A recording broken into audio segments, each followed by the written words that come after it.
time for GMA Investigates. We're taking a look at crash test dummies. They've been used for decades, but they're not designed to accurately reflect the female body.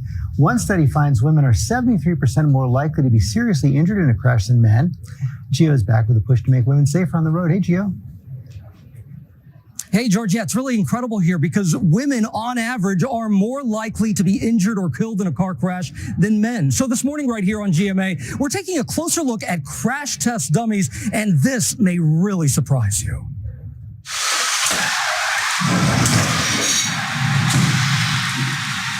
These are the crash tests that shape car safety in America.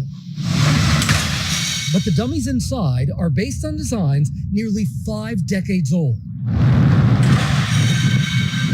are largely built to reflect the male body.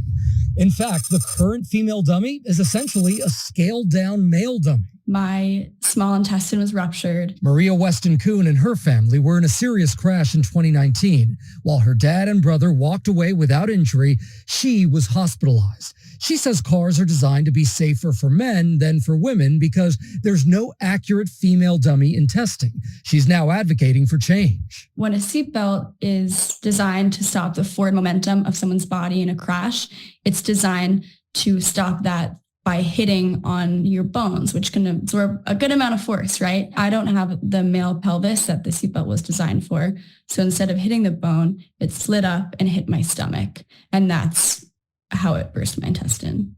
Experts say, in general, females have less muscle mass than men. They tend to sit closer to the steering wheel, and their legs are often bent at a different angle to reach the pedals. Their different pelvis size could also affect the fit of the seatbelt, all differences that can change how their bodies respond in a crash.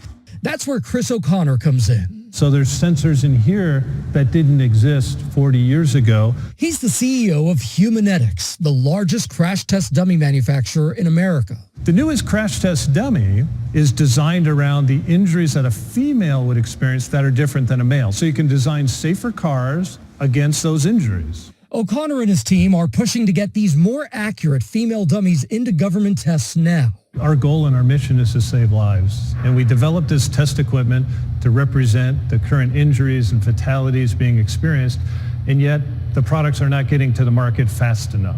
I'm sure everyone who is watching this right now is astounded to believe in the year 2024 that we do not use a physiological female crash test dummy behind the wheel of a car to determine the safety of women. Polly Trottenberg is the Deputy Transportation Secretary overseeing NHTSA, the National Highway Traffic Safety Administration. The previous generation of vehicles, there's no question that there was a disparity between male and female crash outcomes. And look, as a department, we are obviously committed to closing that gap. In the most recent vehicle years, we've seen that gap close, but I think no one is going to rest until we fully close that gap. A 2023 government accountability report slammed NHTSA for not having a comprehensive plan to address risks and limitations in the information the current dummies provide. NHTSA has announced it's been working with Humanetics on that new, advanced, and most importantly, anatomically correct female dummy. They're already experimenting with it.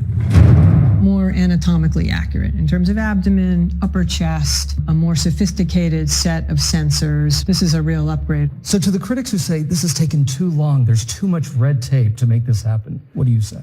You know, to some of those critics, including the manufacturers of these crash test dummies, there's been some back and forth. They've given us models that needed work, that weren't durable and repeatable as we need them to be. At nearly $1 million apiece, Humanetics believes the newer dummies are ready, and NHTSA hopes they could be approved by the fall.